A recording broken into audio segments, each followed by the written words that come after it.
Fellowship is the newest take on the traditional MMO dungeon grind. Does it have enough innovation and staying power to shake up the industry? Or will it suck? Fellowship is a multiplayer online dungeon adventure game, which is the first of its kind as far as I've seen, and it's basically a fancy title saying dungeon grinding game. It's developed by Swedish game studio Chief Rebel, and aims to remove the leveling and questing from the traditional MMO experience and get you right into the action grinding dungeons to advance your hero and gear up. The whole core gameplay loop of Fellowship is no different from any other MMO endgame.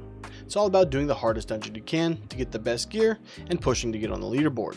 It's most commonly compared to WoW's Mythic Plus scene, which is fair as it's very similar. I honestly think WoW players will definitely feel at home with this. Fellowship's dungeons are split into two types: adventures, which are your quick 10 to 15 minute run with a single boss, but honestly once you get used to it, they're so much quicker than that. I think my group had it down in under 6 minutes. There are also dungeons. These are your standard multi-boss dungeons. They're a little bit longer at around the 25 to 30 minute mark. I really enjoyed having the option of shorter adventures, as it feels like Chief Rebel's really trying to respect the player's time and not forcing 30-minute dungeons on everybody. Within either type of dungeons, you do follow the Holy Trinity group makeup, consisting of a tank, 2 DPS instead of your standard 3, and a healer. You'll be working your way through trash mobs, making sure you kill enough to complete the kill score, avoiding affixes along the way, and those vary dungeon to dungeon, all leading to taking down bosses with unique and interesting mechanics. All of this needs to be done within a time limit as well to progress to the next dungeon difficulty. Right now, dungeons are all done through a matchmaking system, well, at least in the latest playtest, which honestly was not the best implementation and definitely needs some refinement. Like whenever you make a new character, you have to do the lowest level, which is a +0 in matchmaking before you can even see any other levels. Meaning if no one's doing or queuing for a 0, you're stuck. And now this wouldn't be so bad if there was a menu system like they had in the initial playtest, like a list system. That would be great, or even a global chat in game. But honestly, the only chat there is right now is local to your stronghold, which has a max of like 10 to 15 people, making the people to choose from very low. The overall looks of the game are honestly nothing to write home about. For the most part, it looks like your standard stylized Unreal Engine game. However, that's not to say everything is dull or looks bad. I think the dungeons look pretty good in visuals and theme, with Wraithtide Isles being an absolute standout for me. I love that dungeon, it's so great. The bosses all have cool and unique models as well. By far the best thing about the visuals, within boss fights at least, is the mechanic cues. They make learning fights very easy. This extends to voice lines as well. Like you'll have a mechanic where you need to stack, there'll be an indicator with arrows pointing the direction you have to go, and then as well as a voice line saying something like, "Divided you will fall." It's nice to see a company adding in the quality of life things you would normally need to get from an add-on.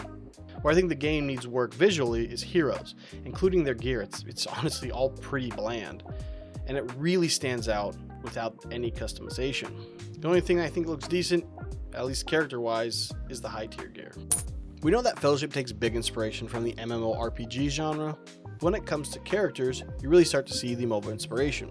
Like I said before, instead of selecting a class and customizing your character as your own, you choose a hero that functions as your typical class and spec. Currently you have 7 to choose from, 2 of them being tanks: Helena, your sword and shield tank, which a lot of people say she's a paladin, but honestly I think she plays much more like a warrior; Mako, your standard monk playstyle, using abilities to stack damage reduction, heavy on movement and dodging as well. There are currently only 3 DPS in the game, 2 of them being mages. First one's Rhyme, the Frost Mage archetype, with a Builder Spender kit and low skill floor, heavy on cooldowns. And Ardios, a Fire Mage archetype with another Builder Spender kit, but focuses more on stacking damage over time effects and then popping them for big damage. Unfortunately, he wasn't in this latest playtest, and from the first playtest to the second playtest, there was a lot of updates, and I can't wait to see how they improved on him. The only melee in the game so far is Tariq, a 2-handed warrior shaman blend. He's the most unique character by far and probably has the highest skill floor. He has a kit and abilities that utilizes a swing timer to maximize his DPS. You have to focus on when you're using his ability Skull Crusher, which is his absolute hardest hitting ability. He's also big on AoE, using Chain Lightning, Thunder Call, and Whirlwind to really shred groups. Finally, you have 2 healers, both following your pretty standard healing archetypes. Vigor, your priest paladin healer with big burst healing, damage reduction shields, and sustained DPS on enemies. And Sylvie, the druid with restoration magic, using heal over time effects and big burst AoE damage. Because there's no leveling in the game, and you still need some sort of progression for your characters, all of the unlocks of abilities and talent points are all done through completing dungeons.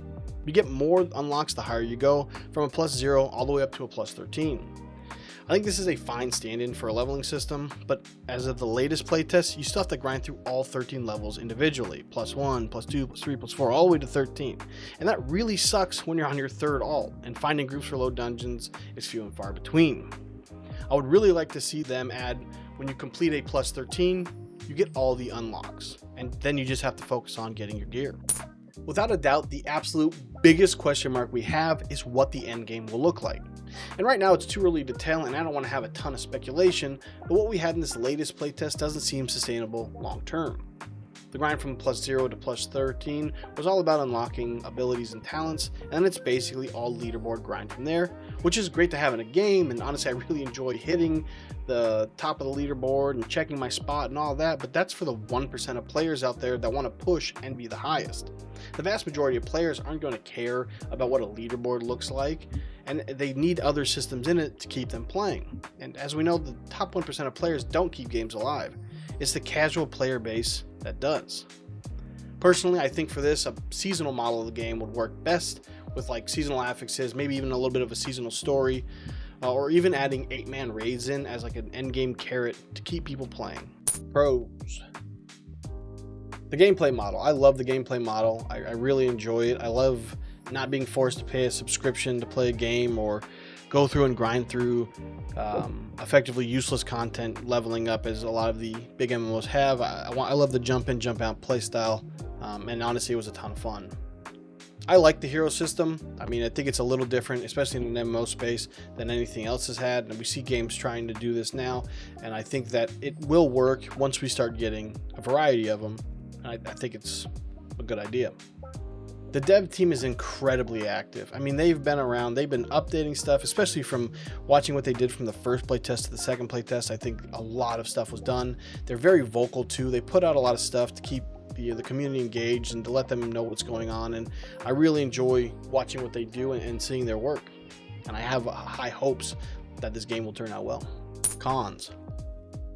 The current matchmaking system. I mean, it was just by far my biggest gripe. I mean, it was just, I think it was their first time implementing it, and it needs so much polish and refinement. Probably some changes too. Like I didn't like it. If you're playing with a group of people, you don't notice it. But when I started playing solo more, you realize how bad it is. If somebody joins and leaves, kicks you out of queue with no notifications, and I mean, you end up sitting there for a very long time trying to find a group, and for a drop in, drop out, quick play game like they want to be, it's not really conducive to the idea. Not having character customization, I know this is a big one for a lot of people, and I did see bigger streamers kind of complaining about it. Personally, I don't care. I don't look for that when I'm playing MOBAs, but I understand that this is an RPG and people want their character to look like them. I know there is a cosmetic store potentially coming, so hopefully that'll alleviate a little bit, but I do see why this would be a con. Not knowing the endgame model. I mean, it's not really a con yet because the game is in development, but I would really like to see something either be told about it, whether it be seasons, a raid, or if it's just going to be harder dungeons or an unlock, or something. I mean, I really want to see what it's going to be. The new player experience, I gotta be honest, if you're not playing with friends, is rough. From not being able to find groups to not even be able to find groups in like a chat system. I did see other bigger streamers as well, or YouTubers talk about it, and a lot of their reviews of the game were them being, under a +5, and really the characters they kind of suck. I mean, for the most part, the characters are not really fun until you get past a +5 and you get at least half your stuff unlocked. You get 2 rows of talents and stuff. So I think it definitely needs to be adjusted. If you've played before, and honestly, if you played the first play test, you probably kind of burned right through it and didn't even notice it. But definitely seeing it from friends of mine that played or other people talking about it and reviewing the game, definitely needs some work on the new player experience. So, will it suck? I don't think so. Not at all. I mean, not even close. It's probably the game I'm most excited for to come out, and I every playtest that I've been a part of. At least I put 40 to 50 hours in. I know there's a decent amount of negative comments in this video, and a little bit of negativity to it, but honestly, that's just a review of where the game is at now in the current state, at least the last playtest, and the things I want to see going forward.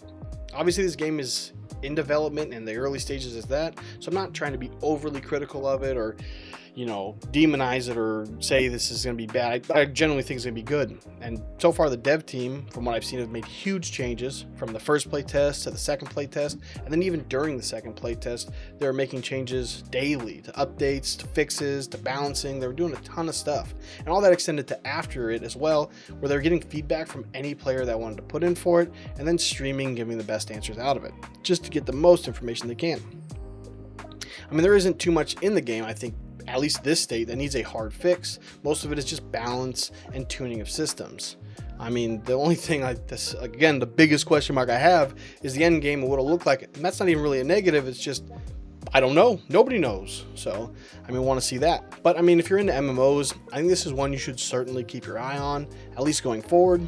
I know I will be, and I'll be looking forward to my next playtest invite or open beta if it happens. But as always, my word isn't law. It's just my opinion.